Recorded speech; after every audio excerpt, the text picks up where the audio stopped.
চার রঙের মশলা দিয়া যে কইরাছে তোর গঠন,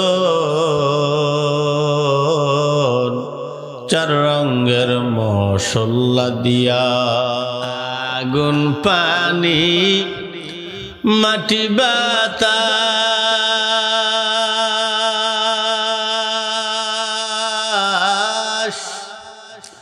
একযোগে করিয়া প্রকাশ। আগুন পানি মাটি বাতাস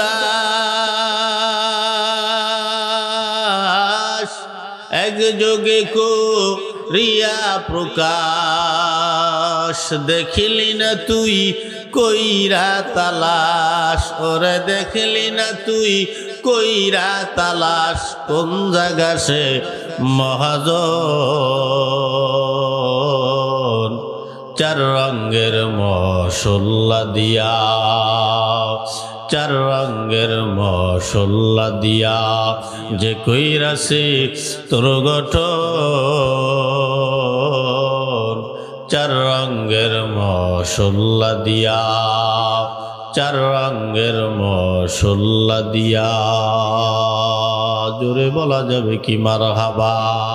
আল্লাহ কয় বান্দারে, আমি তোমারে যেদিন তোমার মার গর্ভের থেকে দুনিয়ার জমিনে পাঠাইলাম, বান্দা তোমার সব ছিল, কিন্তু কিছু করার ক্ষমতা তোমার ছিল না, চলার ক্ষমতা ছিল না, বলার ক্ষমতা ছিল না, খাওয়ার ক্ষমতা ছিল না, শোনার ক্ষমতা ছিল না, চলার ক্ষমতাও তোমার ছিল না। বান্দা হাত ছিল ধরতে পারতা না, পাও ছিল চলতে পারতা না, কান ছিল শুনতে পারতা না, মুখ ছিল বান্দা বলতে পারতা না, এ বান্দা গোসল করতে পারতা না, কাপড় খুলতে পারতা না।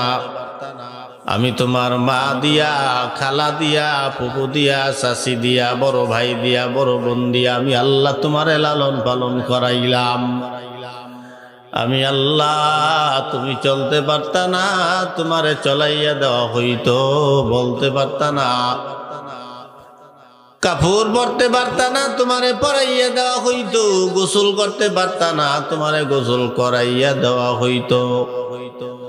ও বান্দা গো, যেদিন তুমি প্রথমে আসছো, তুমি আর আমি সবাই ল্যাংটা, ঠিক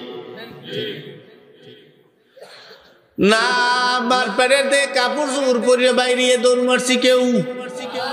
কেউ দৌড় মারি না। এটা হলো আমাদের আসার সময়। যেদিন আমরা আসছি ওদিন সবাই ল্যাংটা।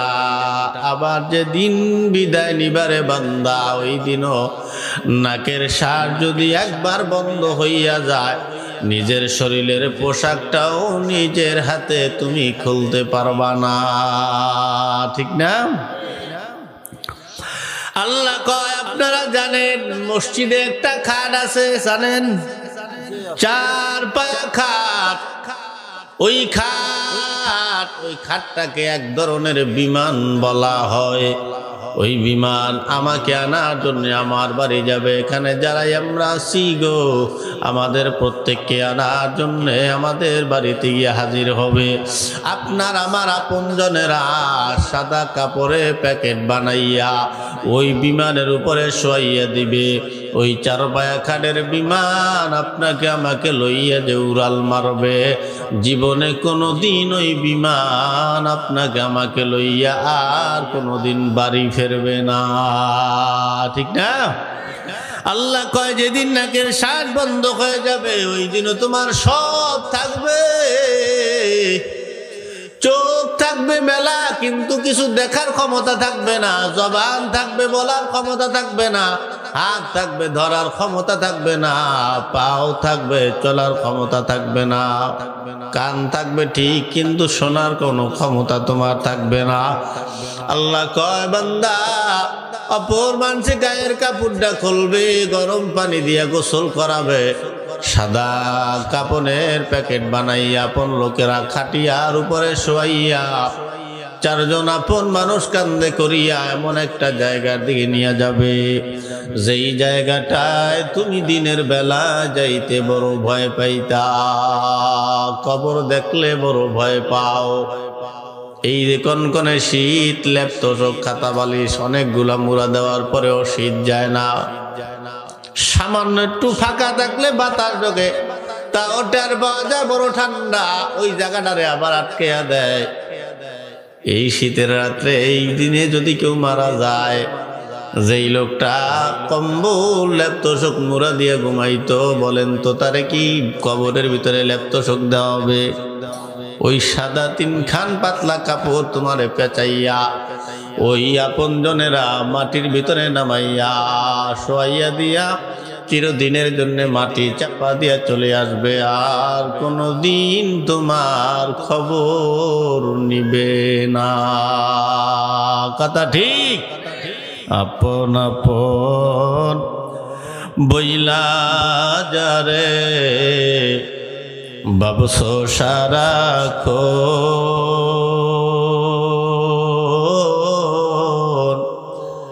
আসলে যে কেউ নয় তারা,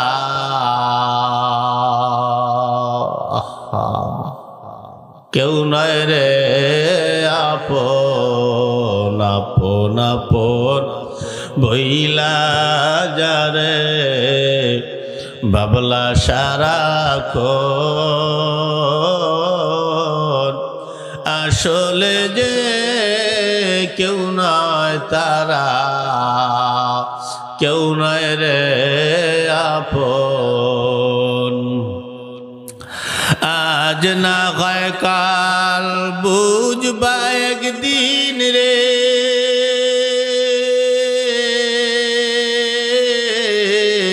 আজ না হয় কাল বুঝবা একদিন, নিবিলে জীবন বাতি কার লাগিয়া কান্দ দিবারাতি, মন কার লাগিয়া কান্দ দিবারাতি। জোরে বলি একটু মারহাবা। আপন ভাইয়ের কাছে যাবা, ভাই বলবে কোনো ভাই নাই। আপন বোনের কাছে যাবা, বলবে কোনো বোন না, ভাই নাই। আপন মায়ের কাছে যাবা, মা বলবে কোনো ছেলে নাই। বাবার কাছে যাবা, বাবা বলবে কোনো সন্তান নাই। আপন ছেলের কাছে যাবা, বলবে বাবা নাই। মেয়ের কাছে যাবা, বলবে কোনো আব্বা নাই। আপন বউয়ের কাছে যাবা, যে বউর জন্য এত কিছু দৌড়াদৌড়ি কইরা বেড়াও, ওই বউ ডেকে ডেকে বলবে আমার জীবনে কোনো দিন বিয়া হয় নাই। এই হলো আমার আপন জনেরা, এরাই হলো আমার আপন। আজকে ওই অন্ধকার কবরে দুনিয়া যাদেরকে আপন ভাইবা বেড়াও, এরা কেউ অন্ধকার কবরে তোমার আর আমার আপন হবে না। কারা আপন হবে শুইনা লাও। এই মসজিদ মাদ্রাসায় ভালো কাজে গরিব দুঃখী এতিম মিসকিন বিধবা এগো যাহা কিছু দিয়া যাবা দান খয়রাত হাতে আর হাতে, মনে রাখো মরার পরে কাল কিয়ামতের ময়দানে এগুলাই গিয়া পাবা তোমার সাথে। কথা কি ঠিক? ঠিক টুক কর না কা উদ্রন নান কই আপনি একটু চুপ থাকেন। আল্লাহ কষ্ট লাগে। তা মুসলমান এবার লক্ষ্য করো, আমি যে আয়াত তেলাওয়াত করেছি, লাকাদ কানা লাকুম ফি রাসূলিল্লাহি উসওয়াতুন হাসানাহ, আল্লাহর নবীর আদর্শ আপনার আমার জন্য মডেল। তামাম দুনিয়া যত আদর্শ আসছে সমস্ত আদর্শের চাইতে আপনার আমার নবীর আদর্শ হলো সব থেকে উত্তম আদর্শ। এর চাইতে ভালো আদর্শ আর দুনিয়ার জমিনে নাই। আল্লাহ কয় নবীর আদর্শ যদি তোমার ব্যক্তিগত জীবনে লাগাও, তোমার ব্যক্তিগত জীবনটা সুন্দর হয়ে যাবে। এই নবীর আদর্শ যদি তোমার পারিবারিক জীবনে লাগাও, তোমার পারিবারিক জীবন সুন্দর হবে। এই নবীর আদর্শ যদি তোমার বাড়িতে লাগাও, তোমার বাড়ির ভিতরে কোনো কলহ ঝগড়া থাকবে না। এই আদর্শ যদি তোমার তোমার ওয়ার্ডের ভিতরে লাগাও, তোমার ওয়ার্ডের ভিতরে কোনো মারামারি কাটাকাটি থাকবে না। নবীর এই আদর্শ যদি তোমার ইউনিয়নের ভিতরে লাগাও, তোমার ইউনিয়নের ভিতরে কোনো মারামারি কাটাকাটি দাঙ্গামা হাঙ্গামা কোনো দলাদলি তোমার ইউনিয়নের ভিতরে থাকবে না, ঠিক কিনা? আমি কি কইছি বুঝছেন? কি কইছি? অগার নাম চাই রয়েছে না কালা কুজি কইছি ইউনিয়নে যদি আপনার নবীর আদর্শ লাগান তাই ইউনিয়নে কোনো দলাদলি কাটাকাটি থাকবেই, তাই কথা কন না গা। সুদখোর ঘুষখোর লুচ্ছা লম্পট এগুলোর নেতা বানান হেপের হুজুর কোথায় যাই দোয়া সার ক্যা আর বানাইবেন? হ্যাঁ, সিগারেট খোর এগুলোর নেতা বানাইবেন? আর ভালো তা বানান, নামাজি সহে বাজে না, দিনদার সহে বাজে না, যে রিলিফ আসলে আর মাঝে খাইবে না, 30 টাকা করে আর নেবে না, সরকার এটা আইসে জনগণের হাতে দিয়ে দেবে, এমন নেতা বানাইতে পারেন না? এমন মানুষ কি এলাকায় নেই যে আপনার গোটা কোনোটাই খাইবে না? নাই। ও টাকা দিলে ভোট দেয়, ইয়াও তো সব সুস্থর গোষ্ঠী। ভালো তো হইবে কোথায় দিয়া, বরকত থাকবে না তো। তাই মুসলমান লক্ষ্য করেন, আল্লাহর নবীর আদর্শ যার জীবনে আছে ওর জীবনে নামাজ আছে না নাই? কথা কয় না কা? যেই ঘরে নবীর আদর্শ আছে ওই ঘরে নবীর আদর্শের নামাজ আছে না নাই? এই যুবক কথা কয় না কা? ও চাইয়েই রয়েছে, ও চিনতে কয় কি হুজুরে? আমি দেখো বাস্তবতা দুনিয়ার। তাই শোনেন, আল্লাহ কয় আমার এক রহমতের ফেরেশতা রহমত লইয়া বান্দা প্রতিদিন ফজরের নামাজের পরে তোমাদের প্রত্যেকের ঘরের ভিতরে প্রবেশ করে। ঢুইকা যদি রহমতের ফেরেশতা তাকাইয়া দেখে তোমরা ঘরের সব ফ্যামিলির সবাই ঘুমানো, বলেন তো রহমতের ফেরেশতা থাকবে না চলে যাবে? রহমতের ফেরেশতা যদি চলে যায় এরপরে ঢুকবে ইবলিশ। ইবলিশ কি রহমত লইয়া ঢুকবে না গজব? গজব লইয়া ঢুকলে আপনার ঘরে শান্তি হবে না অশান্তি? কেমন অশান্তি? আমাগো প্রত্যেক এলাকায় কিছু না কিছু ঘর থাকে, যেই ঘরের ভিতরে সকাল থেকে ঝগড়া শুরু হয়, সন্ধ্যাবেলা ঘুমাইতে যাওয়ার আগ পর্যন্ত ঘরটার ভিতরে ঝগড়া চলতেই থাকে, আছে না নাই? ওরে ঝগড়া আপনার এলাকায় আছে না? স্বামী স্ত্রী ঝগড়া করতেই থাকে। কেমনে ঝগড়া করে? ঝগড়া কেমনে করে হুজুর আপনি কেমনে জানেন? আমরাই তো জানবো, কেন জানবো না? কারণ ইবলিশ তো ঘরের ভিতরে গজব ঢুকাইয়া দিয়ে গেছে। ইবলিশ যদি গজব ঢুকাইয়া দিয়ে যায়, ছেলেটা কথা শুনে না, মেয়েটা কথা মানে না, বউটারে আমি মানাইতে পারি না। এ মুসলমান, এ শুই না লও, তুমি তো ফজরের নামাজ পড়লা না, পড়লো বেলা 8টার সময়। 8টার সময় উইটেই বালিশ হাতাইয়ে দেয়, মেজাজ মজাজ গরম হয়ে গেছে, ডাক মারছে বউ। বউ পাকের ঘর থেকে দৌড়াইতে দৌড়াইতে আইসা দরজার সামনে দাঁড়াইয়া স্বামীরে ডাক দিয়া কয়, কি হয়েছে? কুত্তার মতো চেঁচাও কা? কয় না? স্বামী আবার কয়, থাবরাই দাঁত ফালাই ভাই, স্বামীর লোক কেমন ব্যবহার করতে জানো না? তোমার লোক কি ব্যবহার করবো? আর এর সাথে ভালো ব্যবহার আর আমি জানি না। কিছু বউ আছে না স্বামীরে ডরায় না, আছে। এরপরে অনেকক্ষণ ঝগড়াঝাটি করলেন আর বললেন, ঠিক আছে তোর পোলা কই? কয় কে পোলা দিয়ে তোমার কাম কি? কয় তোর পোলারে সামলাস। বলে কে কি হয়েছে? কয় বালিশের তলে বিড়ির প্যাকেট নাই। কিডা? তোর পোলা ছাড়া নেবে কিডা? আছে না এরকম সন্তান? আছে না বাইরের পকেট দিয়ে টাকা লই যায়, বিড়ি লই যায়, সিগারেট লই যায়, কোন দিন কি ধরে লই যায় আল্লাহ জানে। এইভাবে অনেকক্ষণ ঝগড়া করার পরে ঢুকলেন পোলাটা। মানে বুঝাইতেছি ঝগড়া যে সারাদিন ঘরে চলতে থাকে, এই কেমনে চলে? অনেকক্ষণ ঝগড়া করার পরে ঢুকলেন পোলা। ওই ছেলেটা ঢোকার পরে ছেলেটারে ডাক দেয়, সারা খারা তুই তোর বাহের বালিশের তোর দেখি বিড়ির প্যাকেট নেছো? কয় হয় মানেছিলাম। কয় সারা তুই ভালো হলি না, তোর জন্য তোর বাহের গাইলুন তাই মারি খাইতে রাতি গুতো কত কিছু খাইতে হয়। হ্যাঁ, তোর জন্ম দেওয়াটাই আমার বলুইস, উনি জন্ম দেশ। ছেলেটার সাথে অনেকক্ষণ গালাগালি করার পরে ঢুকলেন একটা মাইয়া। মাইয়ার মাথায় কাপড় নাই, বুকে ওল্লা নাই। ঢুকলেন মাইয়াটারে লইয়ে গেলেন টানতে টানতে পাকের ঘরে। পাকের ঘরে নিয়ে মাইয়ারে গাইলে আর পাক করে। তোর জীবনে বিয়ে হইবে না, এইরকম করে চলাফেরা করলে ওই মেয়ে বিয়ে হয়? ঠেলে ঠেলে খালি গাইলেইতে আর কথা কইতে আছে। অনেকক্ষণ ঝগড়া করলেন আর পাক করলেন। পাক করতে করতে ঝগড়াও শেষ, পাকও শেষ। বসলেন খানা খাইতে, বিভিন্ন কথাবার্তা বলতেছে। বলতে বলতে আসরের নামাজের আগে আগে আবার স্বামী আর স্ত্রী নতুন কইরা ঝগড়া বাজাইছে, স্বামী কয় বউরে, বউ কয় স্বামীরে, স্বামী বউরে ডাক দিয়া কয় তোর লইয়া মাইয়া ফোলা একটা ভালো হইলে না। বউ কয় আমার চেনো, আমি কোন বংশের মাইয়া, আমার লইয়া ভালো হয় নাই, মানে ভালো হয় নাই তোমার লইয়া।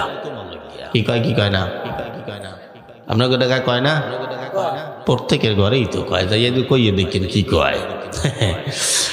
তা আমরা বেডারা আছি, মাইয়া ফোলা যখন ভালো কাম করে তখন পোলা আমার, এইবার মহিলা গো যেকালে মাইয়া ফোলা খারাপ কাম করে সেকালে মাইয়া ফোলা আমার ওই যে, আর যেকালে দুই একটা ভালো কাম করে সেকালে তোমার। এইভাবে ঘুমানোর আগ পর্যন্ত ঝগড়া চালাইতেই থাকে। তাহলে বলেন ইবলিস আমাদের শত্রু না বন্ধু? কেমন শত্রু? আল্লাহ পাক আদম নবীকে সৃষ্টি করার পরে আল্লাহ পাক সবাইরে ডাইকে ডাইকে বললেন উসজুদ, তোমরা সবাই সিজদা দাও। সবাই সিজদায় লুটে বলল, কিন্তু ইল্লা ইবলিস, খালি ইবলিস সিজদা দিল না।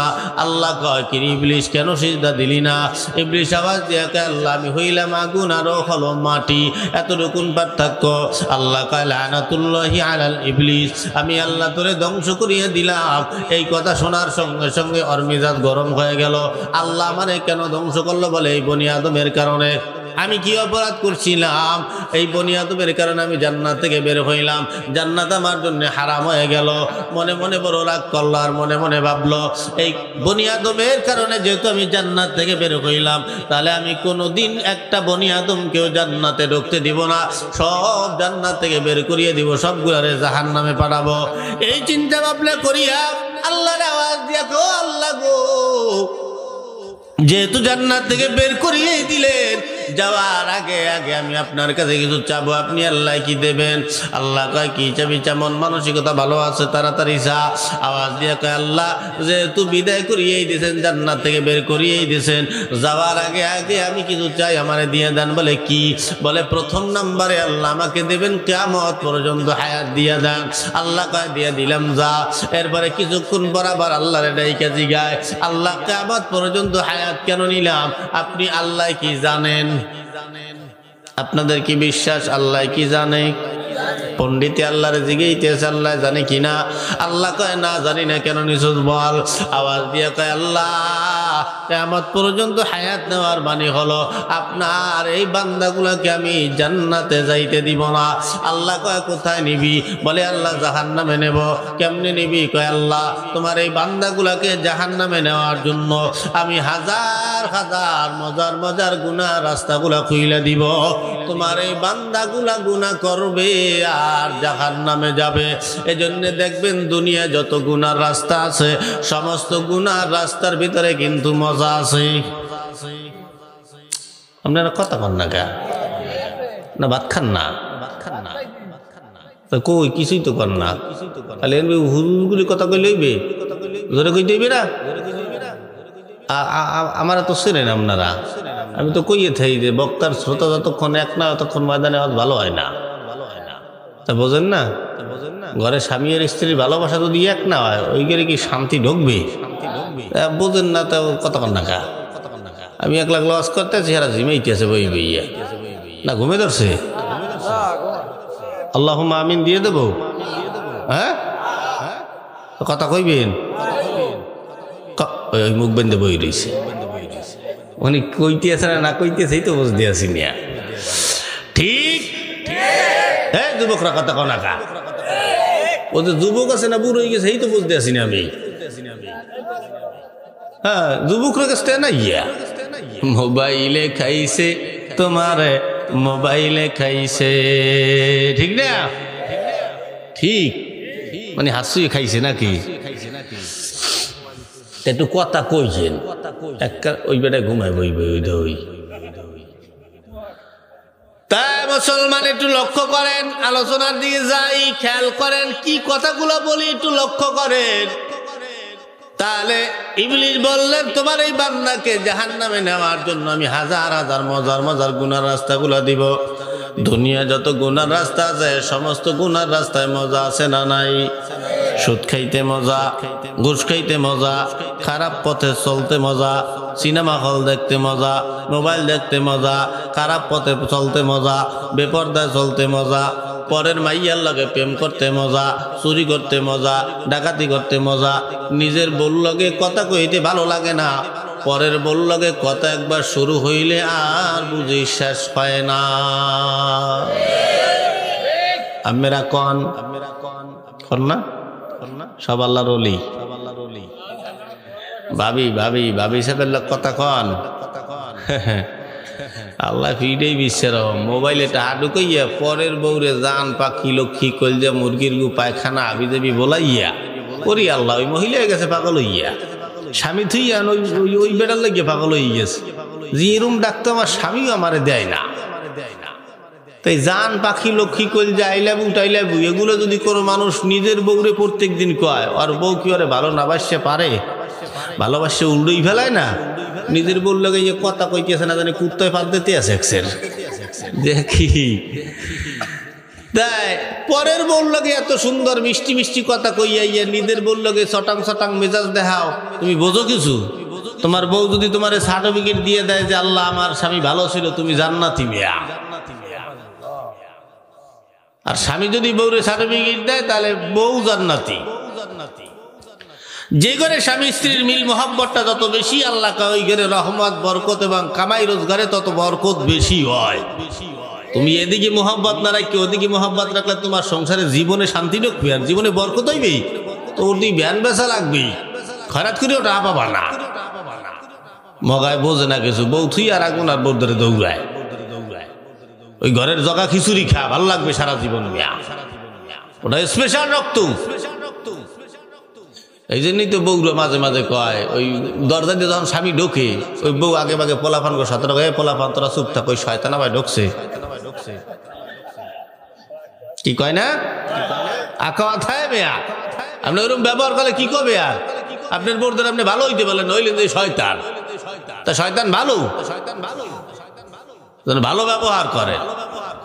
মহিলা রাইছে অচন্তি, মহিলাকে প্যান্ডেল করা হয়েছে আছে যাও তা। হ্যাঁ ভালো। তা মহিলারা কইখান থেকে আমাকে পক্ষের হুজুর ঠিক নেই, আমাকে পক্ষে গান গাইতেছে, এই তো ভালো। তোমরা অত নাইছো না, তোমাকে ওটাও আইতে আছে, সাইজ করে দেবো আজকেও। তাই মুসলমান ইবলিশ আমাদের শত্রু না বন্ধু হয়? জোরে কান।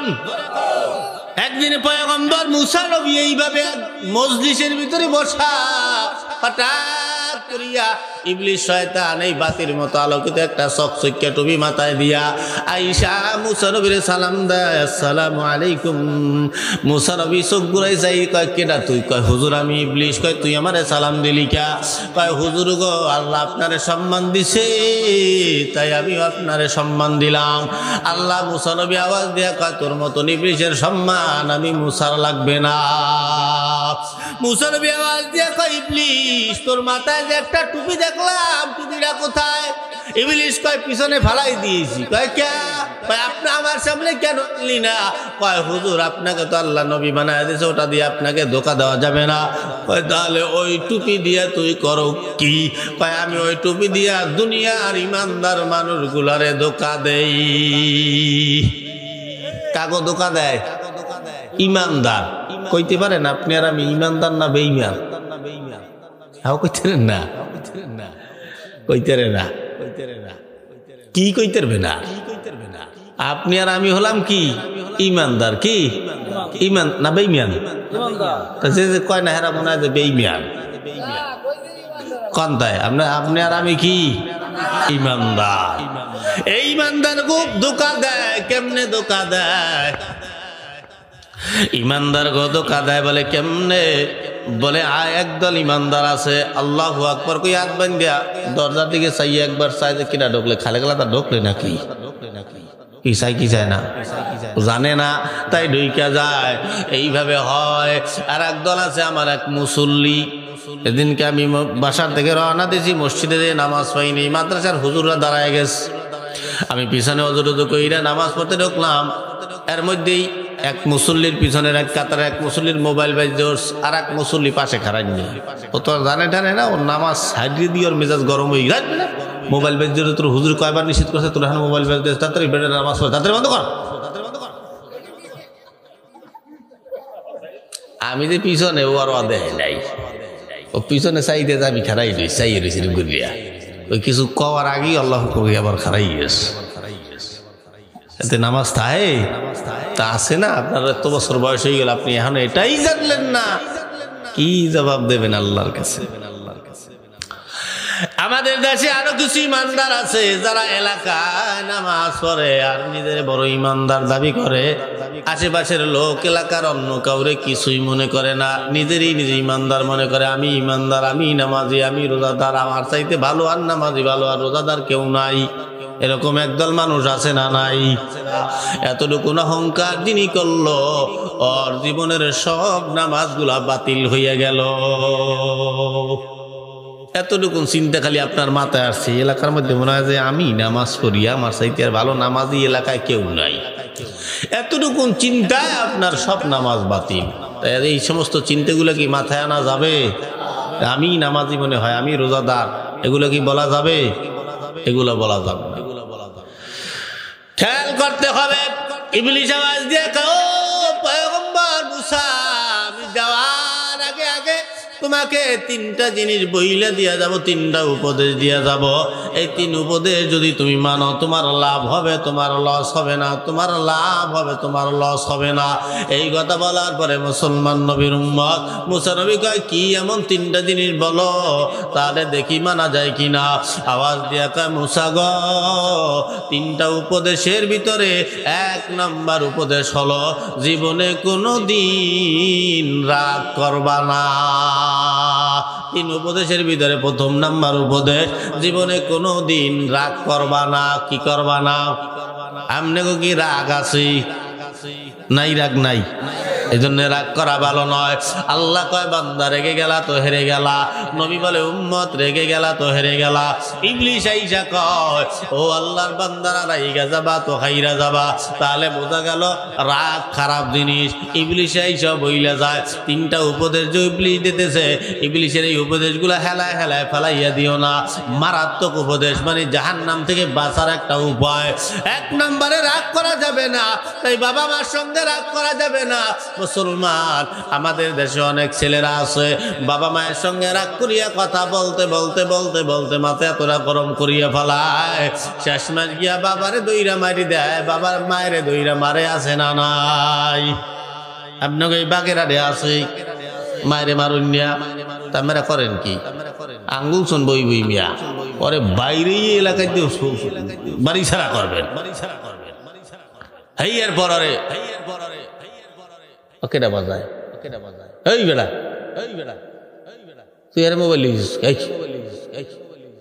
মগা এক নম্বর রাগ করা যাবে না রাগ বড় খারাপ জিনিস ইবলিস কয় পয়গম্বর ঝড় তুফান আসলে মানুষের ঘরবাড়ির দিকে যেমন কিছু নিয়ে যায় কিছু না কিছু নিয়ে যায় একটা মানুষ যখন রাগ করে ওই মানুষটা রাগ করার সঙ্গে সঙ্গে ওই মানুষটার জীবন থেকেও কিছু না কিছু হারাইয়া ফেলায় যে কোনো সময় আপনি রাগ করবেন যে কোনো সময় রাগের শেষে গিয়ে দেখবেন কিছু না কিছু হারাইছে হয় বন্ধুত্ব না স্বামী স্ত্রী মহাব্বত পোলা বাপ বেটার ভিতরে একটা ঝামেলা তাহলে বন্ধুত্ব কিছু না কিছু আপনার নষ্ট হইতেছে রাগের শেষে গিয়ে দেখবেন ইবলিস কয় পয়গম্বর ছোট বাচ্চারা যেমন ফুটবল নিয়ে খেলাধুলা করে আমিও তেমন কোনো মানুষ রাগান্বিত হলে ওই মানুষটাকে নিয়ে আমিও তেমন খেলাধুলা করি এই জন্য বোঝা যায় রাগ করা ভালো জিনিস নয় কোনো ব্যাপারেই রাগ করা যাবে না মাথাকে ঠান্ডা রাখতে হবে ঠান্ডা রাইকে সব কাজ চালাইয়া যাইতে হবে রাগ করলে ওই মানুষটা জ্ঞানী না আল্লাহর নবী বলেন আল গদাবু ইয়াকুলুল আকলা রাগ মানুষের জ্ঞানকে নষ্ট করিয়া ফেলায় এ মুসলমান এক ব্যক্তি মারা যাওয়ার পরে আল্লাহ কয় ফেরেশতারা তাকায় দেখো এই বান্দার আমলনামায় কি আছে আল্লাহ ফেরেশতারা তাকায় দেখে বেশি একটা নামাজ নাই বেশি রোজাও নাই বেশি হজও নাই বেশি যাকাতও নাই বেশি ভালো কোনো কাম নাই বেশি দান খয়রাতও নাই তাহলে আছে কি আল্লাহ কয় কি দিয়ে জান্নাত দেব ফেরেশতারা আওয়াজ দিয়ে কয় আল্লাহ ওর আমলনামায় এগুলা না থাকলেও একটা জিনিস দেখা যায় না বলে কি দেখা যায় না কয় আল্লাহ ওর আমলনামায় কোনো রাগ দেখা যায় না আল্লাহ কয় ফেরেশতারা কি দেখা যায় ফেরেশতারা আওয়াজ দিয়ে কয় ও আল্লাহ গো এই বান্দারে যদি কেউ থাপ্পড় মারতো সঙ্গে সঙ্গে মাফ করিয়া দিত, এই বান্দারে যদি কেউ ঘুষি মারতো সঙ্গে সঙ্গে মাফ করিয়া দিত, এই বান্দারে যদি কেউ গালি দিত তাহলে সঙ্গে সঙ্গে মাফ করিয়া দিত, এই বান্দারে যদি কেউ কষ্ট দিত সঙ্গে সঙ্গে মাফ করিয়া দিত। এই সে তোরা দাও কই,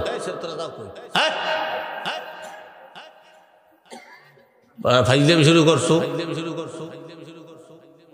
আয় ওডি আবার যায়, ওডি আবার যায়, শয়তানের নাহান। তোরা জানো না দিনের মধ্যে শয়তানে ভাঙ্গে কুরকুরানি ওডে।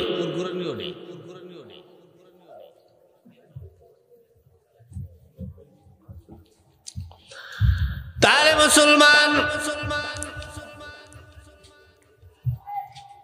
কোন কথা কইছিলাম? রাগে আল্লাহ আওয়াজ দিয়া কয় তোর আমল নামায় কি আছে? কয় আল্লাহ যদি ও কারো কাছে টাকা পাইতো, যদি দিতে না পারতো, লোকজন দিয়া বইলা দিত, আল্লাহ আমি ওরে মাফ কইরে দিছি। এইভাবে আল্লাহ কয় লা ইয়ারহামুল্লাহু মান লা ইয়ারহামুন নাস। আল্লাহ কয় যেই ব্যক্তি আমার বান্দাদের উপরে দয়া করে, রহম করে, আমি ওই বান্দার প্রতি রহম করলাম, রহম করি, দয়া করি। এই কথা আল্লাহ পাক বললেন। আল্লাহ কয় এই বান্দা দুনিয়া আমার বান্দাদের উপরে দয়া করছে, রহম করছে, আমি যদি হাসরের ময়দানে রহম দয়া না করি তাহলে কেমন দেখা যায়? ও ফেরেশতারা যাও, এই বান্দা যেহেতু আমার বান্দাদের উপরে দয়া করিয়া মাফ করিয়া দিছে, আমি আল্লাহ এই বান্দাকে মাফ করিয়া জান্নাতের মেহমান বানায় দিলাম। সুবহানাল্লাহ। তার মানে রাগ বড় একটা খারাপ জিনিস, রাগ না করি এই বান্দা আল্লাহ তাআলা তাকে জান্নাত দিয়ে দিলেন। এজন্য মুসলমান রাগ করা যাবে না, রাগ বড় মারাত্মক একটা খারাপ জিনিস। আমাদের মাযহাবের ইমাম, এদিকে তাকান, আমাদের মাযহাবের ইমাম এনারও কিন্তু রাগ ছিল না, একেবারে ঠান্ডা মেজাজের মানুষ ছিল। দেখেন ঠান্ডা মেজাজের মানুষ, এদেরকে রাগ উঠাবার জন্য শয়তান কি না কি করত। ওই জমানার দুইজন ইমাম ছিলেন, বড় ইমাম। একজন ছিলেন ইমামে আযম আবু হানিফা, আর একজন ছিলেন ইমাম সাউরি রহমাতুল্লাহ, সুফিয়ান সাউরি রহমাতুল্লাহ আলাইহি। এই দুইজন ইমাম ছিল বড়, দুইজনার দুই ভক্ত এক জায়গায়, দুই যুবক দাঁড়ায় দাঁড়ায় দুইজনে বলা বলি করতেছে। একজন কয় ইমাম আবু হানিফার ধৈর্য বেশি, ইমাম আবু হানিফার কোনো রাগ নাই, ইমাম আবু হানিফা সব থেকে বড় ভালো। আর একজন আওয়াজ দিয়ে কয় না সুফিয়ান সাউরি সব থেকে ভালো, সুফিয়ান সাউরির ধৈর্য বেশি। এই কথা দুইজনে বইলে বইলে ঝগড়া বাজায় দিল যে সুফিয়ান সাউরির পক্ষে কথা কয়। ওই লোকটা, ওই ছেলেটার আওয়াজ দিয়ে কয় যেহেতু তোমার ইমাম আবু হানিফার পক্ষে তুমি কথা বললা, তাহলে তোমার ইমাম আবু হানিফাকে আমি একটু পরীক্ষা কইরে দেখি তার রাগ বেশি না কম, তার ধৈর্য বেশি না কম। এই চিন্তা করিয়ে বলে ঠিক আছে, তার একটু পরীক্ষা কইরে দেখো। ইমাম আবু হানিফার কিছু গুণ ছিল, উনি রাত্রিবেলা সারা রাত দাঁড়ায় দাঁড়ায় আল্লাহর ইবাদতে মশগুল থাকতো, সারা রাত্রি তিনি ঘুমাইতেন না। বলে এরপরে কি করতো? বলে ফজরের নামাজ পড়িয়া সকাল 7টা-8টা পর্যন্ত উনি হাদিসের ক্লাস করাইতেন, দর্শ দিতেন, ফিকার দর্শ দিতেন। এই হাদিস কোরআন পড়াই এরপরে উনি 1টা পর্যন্ত ঘুমাইতেন, জোহর পর্যন্ত। ওইটা নামাজ কালাম পড়িয়া আবার বিকালবেলা আবার ক্লাস করতেন, রাত্রে আবার আল্লাহ তাআলার ইবাদতে কাটায়া দিতেন। এই তাহলে যেহেতু ওটু সময় উনি ঘুমাইতেন, এই ঘুমানোর সময় সবাই জানতো ওই সময় আমি একটা টাইমে ঘুমাই, ওই সময় যদি আপনি গিয়ে ডিস্টার্ব করেন মেজাজ গরম হবে না ঠান্ডা থাকবেই? হ্যাঁ, এই ক্লাস আছে তুই জানো না, তুই এই নিয়ে যাইস, যা ওখানে যাই জিজ্ঞেস করিস। ইমাম আবু হানিফা ঘুমা, হঠাৎ করে আইসা দরজা নক দেয়। দরজা নক দেওয়ার পরে ইমাম আবু হানিফা দোতলার থেকে সিঁড়ি বাইয়া বাইয়া নাইমা দরজাটারে খুইলা দিলেন। খুইলা দেখে এক যুবক দাঁড়ানো। কি ব্যাপার যুবক, তুমি কেন আসলা? কোনো সমস্যা? বলে হ্যাঁ সমস্যা। কি সমস্যা? আওয়াজ দিয়ে কয় হুজুর একটা মাসালা জানার জন্য আসছি। হুজুর কয় তাহলে কি মাসালা? তাড়াতাড়ি বইলা ফালাও। আওয়াজ দিয়ে কয় হুজুর মাসালা আমার মনে নাই, আমি ভুলে গেছি। মেজাজ গরম হয় না? আপনারা আমি কি দাঁড়াই থাকতাম? শুরু করে দিতাম না? কিন্তু হুজুর ডাক দিয়া কয় যে যেহেতু মনে নাই চইলা যাও, যদি আবার মনে পড়ে তখন আইসো।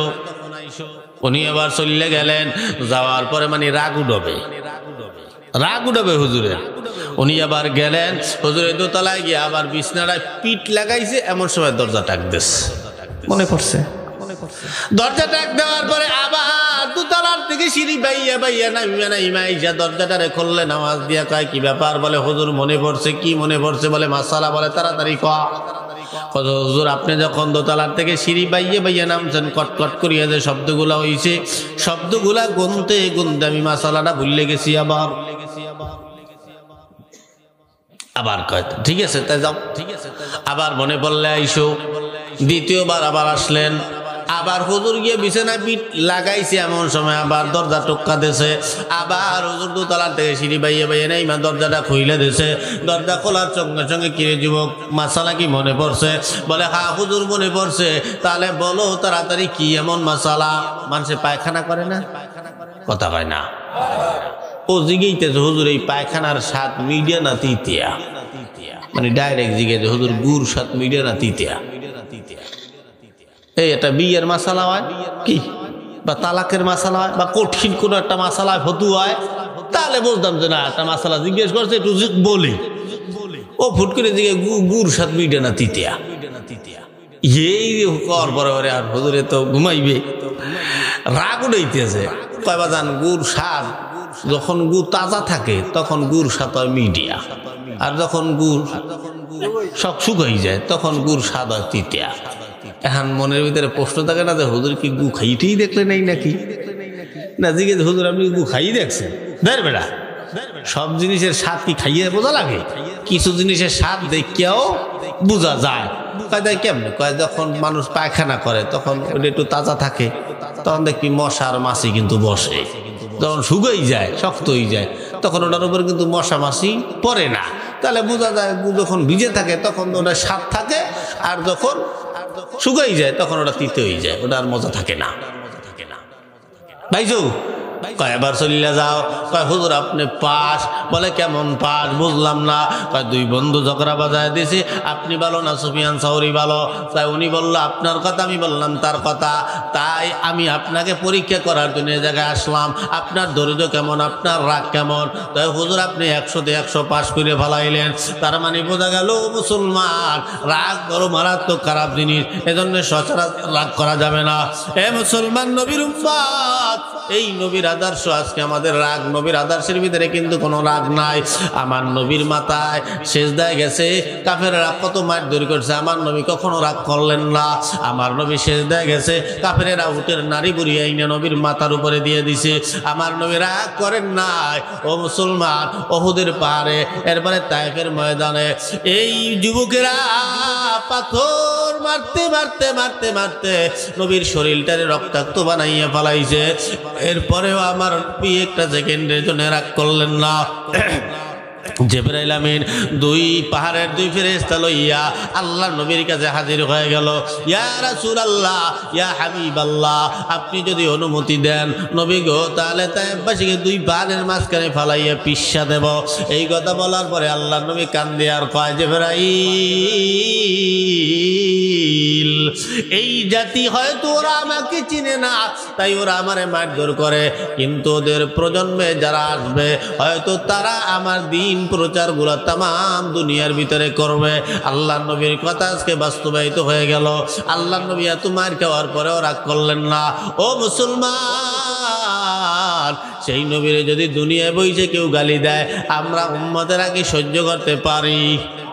এ মুসলমান, আমার এলাকায় আমি ভালো আছি, আমার এলাকায় যদি আমার বন্ধু আসে, আমার বন্ধুরে যদি কেউ কিছু কয়, আমি কি যদি কেউ আমারে যা মনে চায় তাই বলে গালি দেয়, আমি তোরে কিছু বলবো না।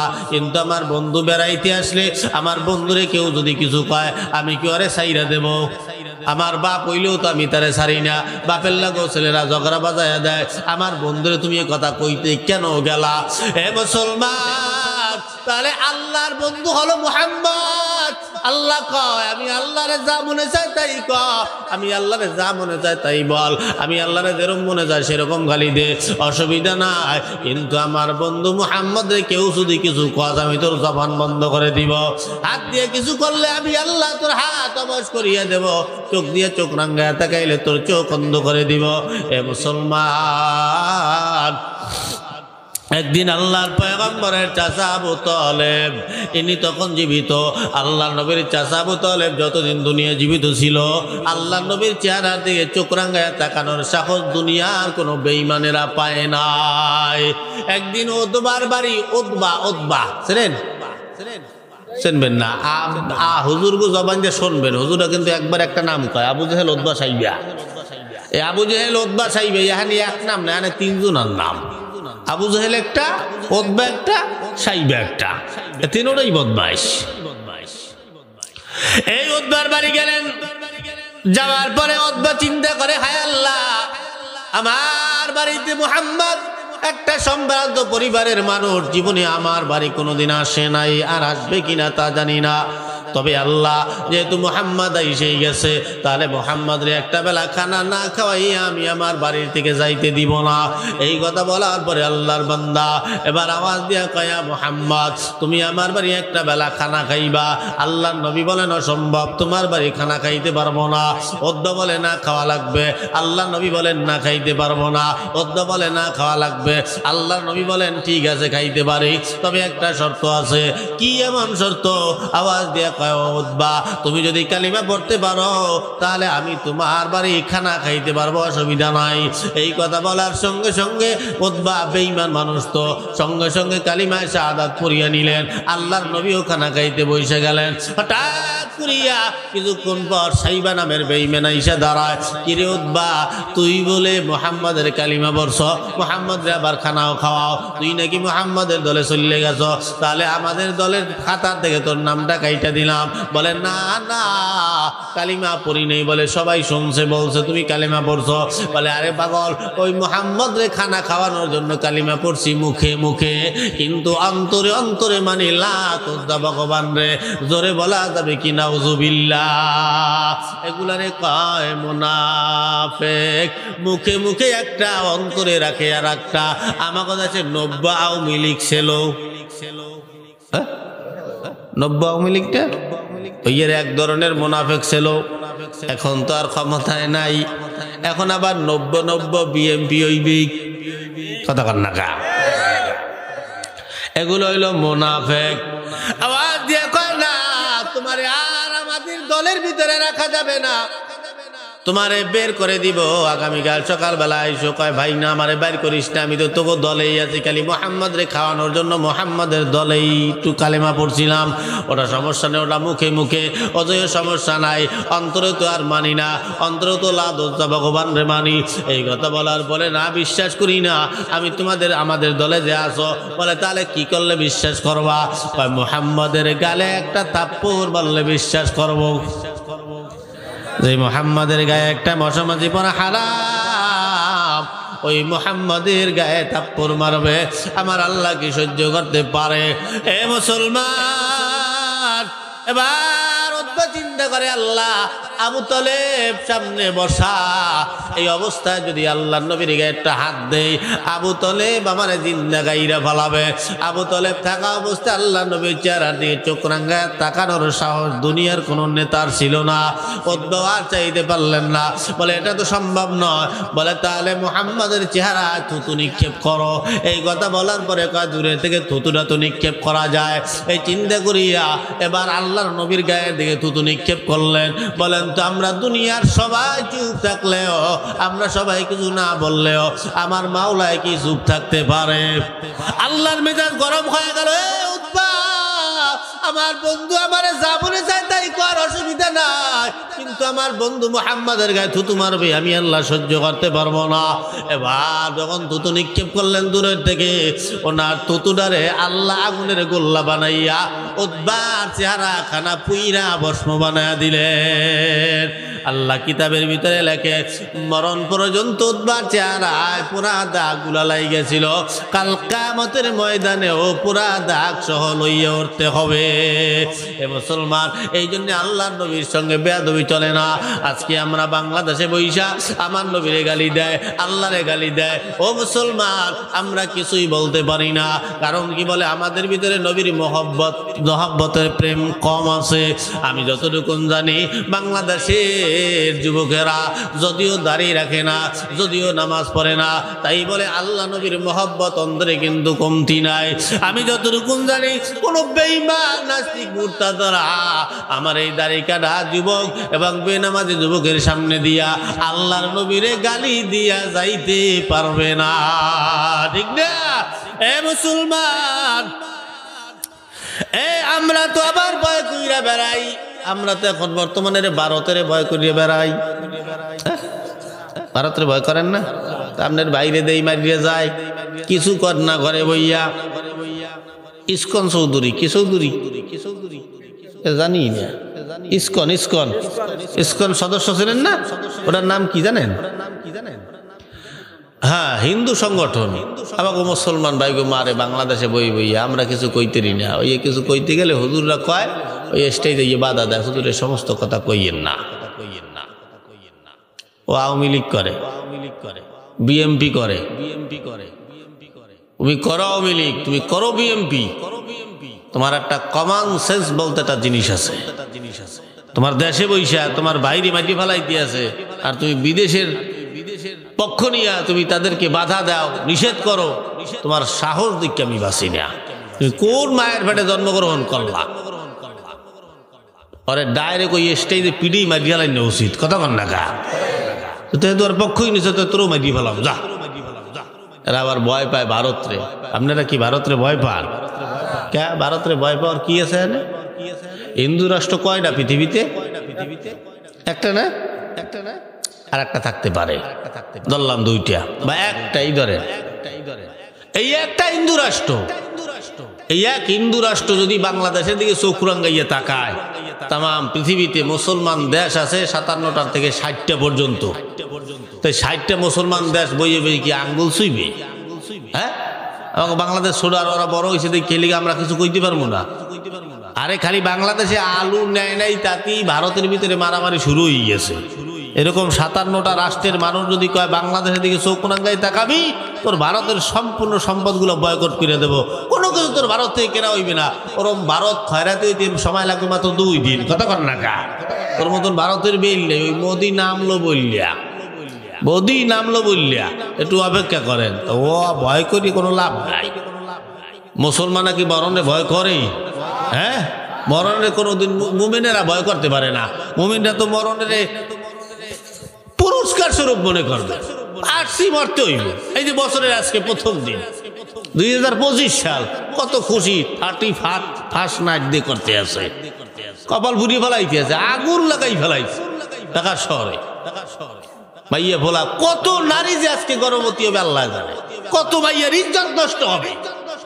উনি 31st নাইট দিয়ে করতে গেছে, বছরের প্রথম দিন উনি পালন করে। কে বছরের প্রথম দিন তুই তাহাজ্জুদ দিয়ে পালন করতে পারো না? ফজরের নামাজ দিয়ে শুরু করতে পারো না? এটা করে না, উনি প্রেমিকেলই করতে যায়। কপাল পড়ছে। আর তোর জীবন উন্নতি হবে না, তুই এটা মনে রাখিস। আর জীবন বর্ষতে ঝগড়া করে বর্ষতে বাজিয়ে বইয়ে রয়েছে, ঘরটার ভিতরে শান্তি নাই, অশান্তির কোনো জ্বালার শেষ নাই। উনি ফার্স্ট নাইট ডে বানাইতেইস আল্লাহর কাম তুইয়া, আল্লাহর দিন দিয়া, আল্লাহর ধর্ম দিয়া, আল্লাহ শরীর দিয়া উনি নষ্টামি করে বেড়াইতে আছে। আল্লাহ নেতে সময় লাগে? হ্যাঁ, 1 সেকেন্ডের ভিতরে লই যেতে পারে না। কত মানুষ গান গাওয়া অবস্থায়, ড্যান্স দেওয়া অবস্থায় মরে গেছে। কপাল পুড়ে গেলে এই অবস্থা হয়। এগুলো করিও না। সামান্য যৌবনের জন্য নিজের জীবনটারে তছতছ করে ফেলাইতে আছে। কি মনে করো তুমি? তোমার জীবন থেকে একটা বছর চলে গেছে, তুমি বোঝো? একটা বছর তোমার জীবন থেকে চলে গেছে, তুমি আর কয়দিন বাঁচবা? একটা সেকেন্ড চলে যাওয়া মানে তোমার জীবন থেকে সেকেন্ডটা চলে গেল। চিন্তা করেন কখনো? খালি চিন্তা করে বড় হয়ে গেছি, বড় হয়ে গেছি, বড় হয়ে কিসের বড় হয়েছেন? বিয়া আরো ছোট হয়ে গেছেন, কষ্ট হইতে আছে। হ্যাঁ, কয়টা বাজে? 10:48।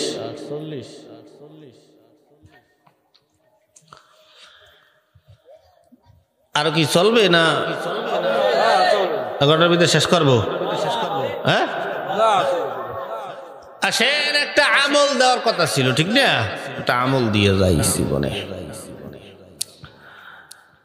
তাহলে মুসলমান এদিকে লক্ষ্য করেন যে এই কথা বলছিলাম, মুসলমান আল্লাহ নবীর গালি দেবে। আজকে আমাদের বাংলাদেশে দাঁড়াইয়া আমরা হুজুরেরা বক্তব্য দেই, আমাদের দেশের হুজুররা বক্তব্য দেয়, এই এক নাস্তিক আমার নবীরে গালি দিয়েছে, এজন্য কি আমরা হাজার উম্মতরা জীবন দেব?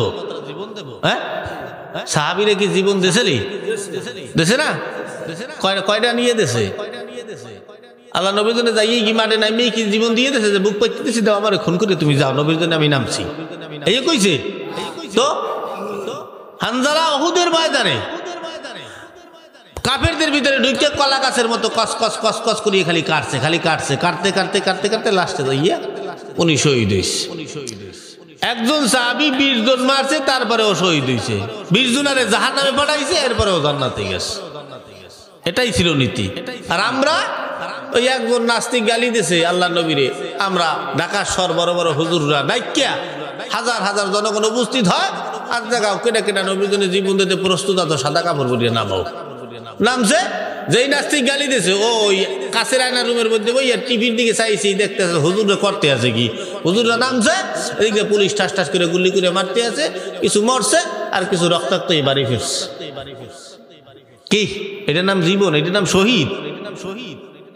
মেয়ে এক নাস্তিক গালি দিয়েছে আরে মারতে তো একজনই যথেষ্ট এত হাজারগুলো তো নামতে হয় না ওই হুজুরকে বক্তব্য আমার সাথে ভাল লাগে না এজন্য আজকের থেকে উল্টো বক্তব্য হবে আজকের থেকে আর নবীর জন্য জীবন দেওয়ার জন্য মাঠে ময়দানে আমরা কেউ নামতে পারবো না আজকের থেকে যেখানে যেটাই হবে যে নাস্তিক বেঈমান মুরতাদরা আমার নবীরে গালি দেবে যেই বেঈমান আমার নবীরে গালি দেবে ওই বেঈমানের জীবন নেওয়ার জন্য ময়দানে নামতে কারা কারা রাজি আছো হাত দেখাই দেখাও নারে তাকবীর আমিন কি বক্তব্য ঠিক আছে না এইটা হইবে না ইয়াদে তারও না খালি সেতাই হেলাও জীবন দেওয়ার লাগে জীবন নেওয়ার লাগে জীবন সেতা যেটা নামবে যে এই নবীর বেঈমানের পক্ষ হয়ে যেটা আমাকে সামনে আইবে ওটারও বাড়িয়ে বলা আমি পিঠে গিয়া করতারে না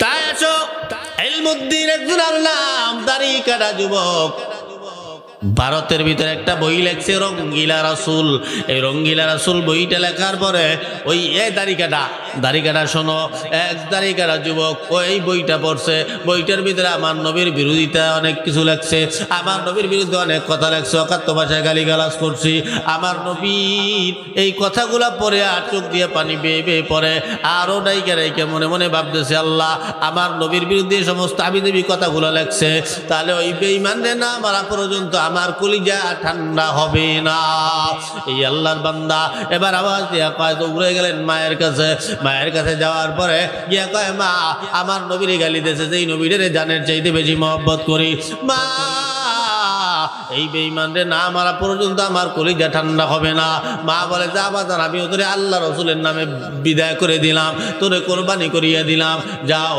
ছেলে এবার রওনা চইলে গেলেন ভারতে গিয়া ওই রঙ্গিলা রাসূল বইয়ের লেখকের ভক্ত পরিচয় দিতে দিতে দিতে দিতে আল্লাহর বান্দা একেবারে জায়গা মতো হাজির হয়ে গেল জায়গা মতন হাজির হওয়ার পরে এবার আল্লাহর বান্দা দরজা নক করলেন রঙ্গিলা রাসূল বইয়ের লেখক দরজাখানা খুলিয়ে দেয় দরজা খোলার পর এবার উনি ডাক দিয়া কয় বাজান আপনি কে আওয়াজ দিয়া কয় আমি হলাম রঙ্গিলা রাসূল বইয়ের লেখক বলে তা তো ভালোই হলো আপনি কে বলে আমি হলাম আপনার ভক্ত বলে ঠিক আছে তাহলে তো সামনাসামনি হয়ে গেল আমার একটু এদিকে আসেন কথা আছে উনি এদিকে আসলেন ছুরি বাইর কইরা কোপ দিয়ে কতল করিয়া ফেলাইলেন এ মুসলমান আল্লাহ নবীর দুশমনের কতল করিয়া ওখান থেকে আর পলায়ন করে না ওখানে স্থির হয়ে দাঁড়ায় রইলেন কারণ নবীর আশিকেরা ইমানদাররা কোনোদিন মরণ রে ভয় করে না ঠিক না এই আল্লাহর বান্দা মরণ রে ভয় না পাইয়া উনি ওখানে দাঁড়ায় রইল আসলেন পুলিশ আসার পরে এবার পুলিশ থেকে দইরে নিয়ে যায় পুলিশ নিয়ে গেল আমাদের বাংলাদেশ থেকে অনেক বড় বড় উকিলেরা ওনারা গেছিল তাকে ছাড়াইয়া আনার জন্য এই আমাদের বরিশালের কৃষি সন্তান এ কে এম ফজলুল হক উনিও বড় অ্যাডভোকেট ছিলেন উনিও গেছিল তাকে আনার জন্য ইলমুদ্দিন তুমি শুধু এতটুকুন কথা বলবা যে ওনাকে হত্যা করার সময় আমার মাথা ঠিক ছিল না বাকি তোমাকে ছাড়ায় নেওয়ার দায়িত্ব আমাদের এই কথা বলার পরে আওয়াজ দিয়া কয় ও বাংলাদেশের উকিলেরা তোমরা চলিয়া যাও আমার আর যাওয়া হবে না বলে কেন বলে তোমরা আসার আগে আগে এই রাত্রে আল্লাহর নবী আইসা আমার সঙ্গে স্বপ্ন যুগে দিদার দিয়ে গেছে সুবহানাল্লাহ আল্লাহ নবীর দিদার। আল্লাহ নবীর দিদার হওয়া মানে আপনার জন্য জাহান্নামের আগুন হারাম। তাহলে জাহান্নামের আগুন হারাম হইতে হলে মুসলমান, তাহলে এই বান্দা নবীর দিদার পাইয়া গেল। আল্লাহ নবীর দিদার যদি কেউ পায় বলে ওর জন্য জীবনের তরে জাহান্নামের আগুন কেন হারাম হইয়া যায়। এই জন্য মুসলমান আল্লাহ নবীর দিদার মরার একদিন আগে হলেও আপনার আমার জীবনে হোক, এটা আমরা চাই। কারা কারা? আমিন। আমিও চাই। আছেন এক যুবকের ঘটনা না শুনাইলেই নয়। এক হুজুর বয়ান করতেছিল দরুদের ফজিলত সম্পর্কে। এই দরুদের ফজিলত বলতেছে, এমন সময় এক স্কুলের এক যুবক ছেলে উনি এইসা মজলিসের ভিতরে বসছে। হঠাৎ করিয়া হুজুর উনি আমলের কথা বলতেছেন। যদি কেহ প্রতিদিন রাত্রিবেলা কয়দিন? প্রতিদিন রাত্রিবেলা ঘুমানোর সময় নিম্নে 10টা বার দরুদ শরীফ পড়িয়ে ঘুমায়, আল্লাহর নবী মরার একদিন আগে হলেও ওই উম্মতের সঙ্গে স্বপ্নযোগে দিদার দিয়া জাহান্নামের আগুন তার জন্য হারাম করিয়া দেয়। এই কথা যখন বললেন ওই যুবকের মনের ভিতরে গাইতে গেল, যদি 10 বার দরুদ পড়িয়া ঘুমাইলেই আল্লাহ নবীর দিদার পাওয়া যায়, তাহলে অসুবিধা কোথায়? প্রতিদিন তুমি যে দরুদ পড়তা, এই দরুদ আমার মদিনা শরীফে পৌঁছায় দিত ফেরেশতারা। প্রতিদিনের দরুদের আমল আমার মদিনায় পৌঁছায় যাইত। আজকে তোমার দরুদ আমার মদিনায় পৌঁছাইল না।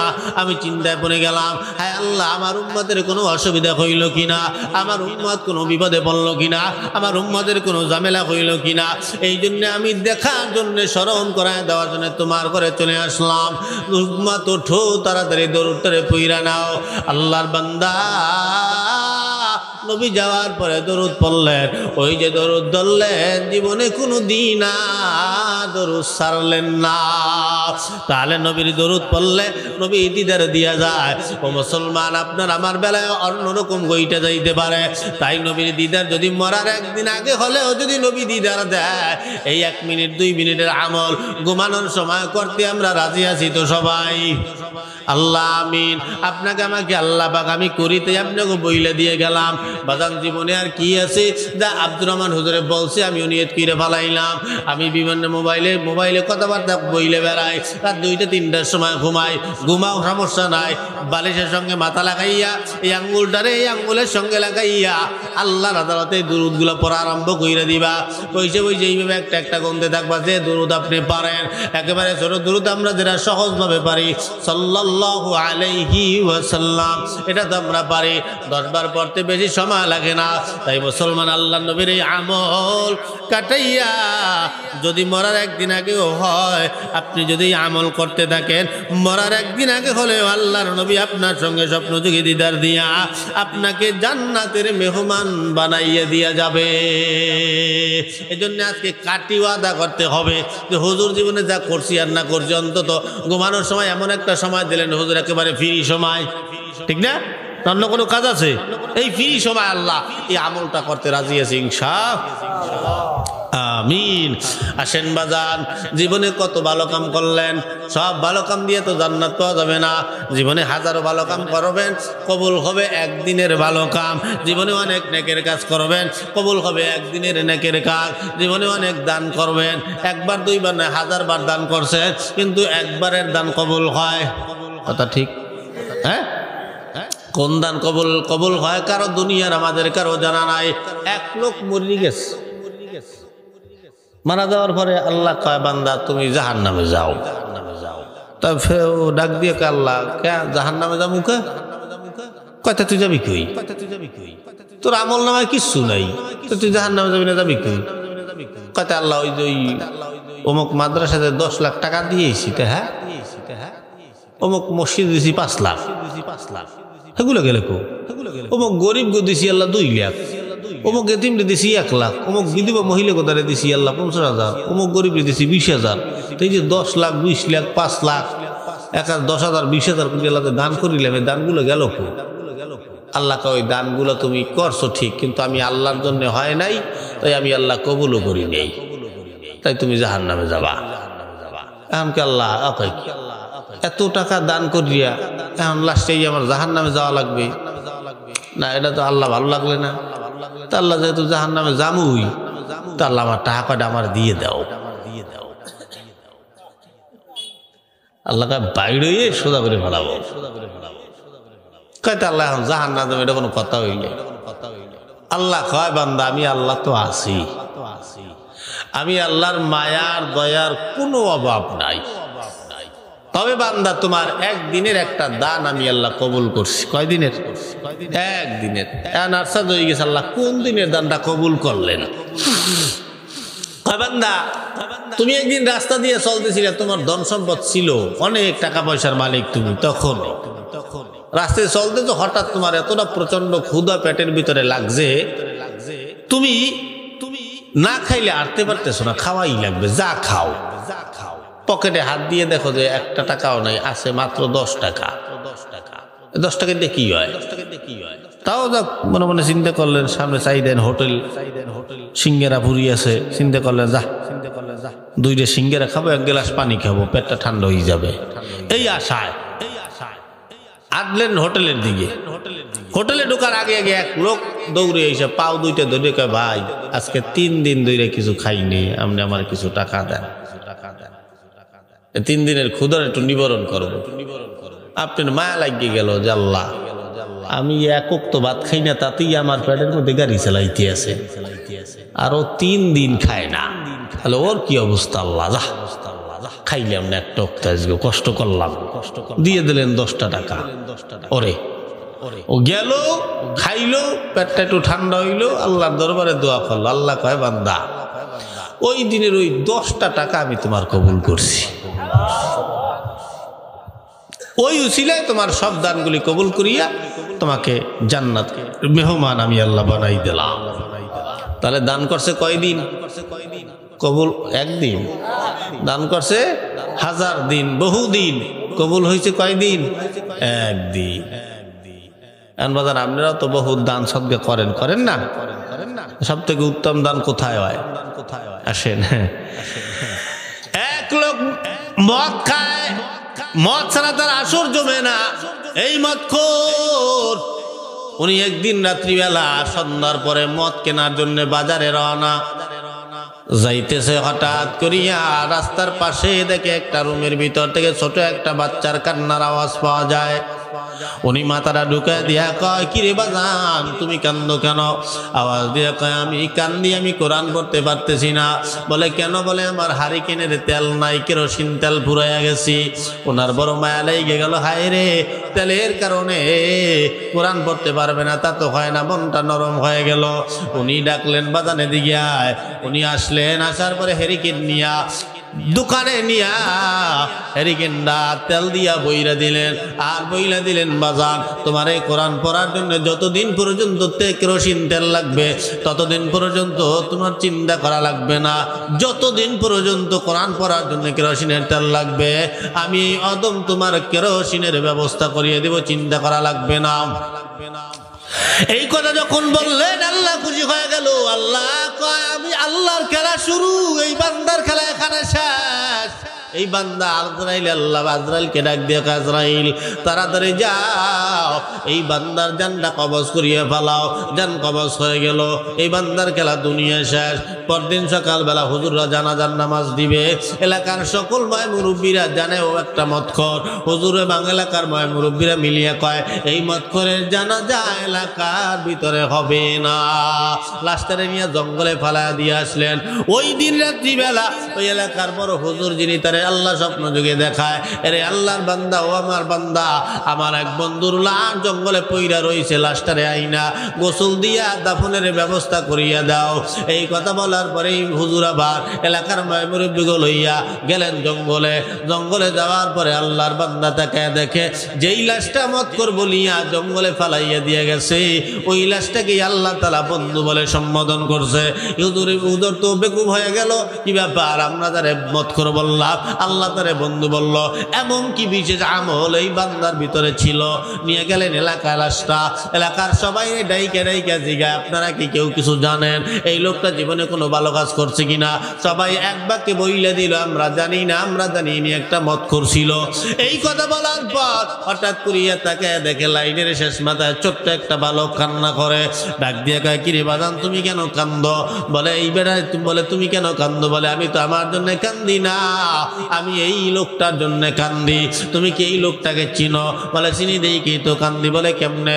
বলে গতকালকে কোরআন পড়তে না পারার কারণে এই লোকটা আমার হারিকেনের তেল, কেরোসিন তেল কিনা দিছিল, আর বইলার ছিল তোমার এই কোরআন পড়ার জন্য যতদিন পর্যন্ত তোমার কেরোসিনের তেল লাগবে ততদিন পর্যন্ত তোমার চিন্তা করা লাগবে না, আমি তোমার কেরোসিনের ব্যবস্থা করিয়ে দিব। হুজুর আওয়াজ দিয়া কয়, উনি এই কথা তো বইলা গেল। আমার কান্নার কারণ হলো এই লোকটা বইলা গেল ঠিক, কিন্তু উনি তো এখন মইরা গেল। আমি চিন্তায় আছি আমার হারিকেনের তেল কে কিনিয়া দিবে। হুজুর চিন্তায় পড়ে গেল, হায় আল্লাহ আমি পাইয়ে গেছি রে, আমি বুঝে গেছি এই বান্দা কেন আল্লাহ তাআলা তারে বন্ধু বলে সম্বোধন করছে। এ মুসলমান, নামাজ নাই, রোজা নাই, হজ নাই, যাকাত নাই, ভালো কাম নাই, মদ খোর, গাঁজা খোর, মদ খেয়ে বেড়াইছে, গাঁজা খাইয়ে বেড়াইছে। এই লোক একদিন এক মাদ্রাসার তলবে এলেমের কেরোসিনের তেল কিনে দেওয়াতে যদি আল্লাহর বন্ধু হইয়া কবরে যাইতে পারে রে, আপনি আর আমি তো মদ খোর, গাঁজা খোর না। আমরা কি মাদ্রাসা মসজিদে এতিম গরিব এতিম মিসকিন গো দান করিয়া আমরা কি আল্লাহর বন্ধু হইতে পারি না? পারি?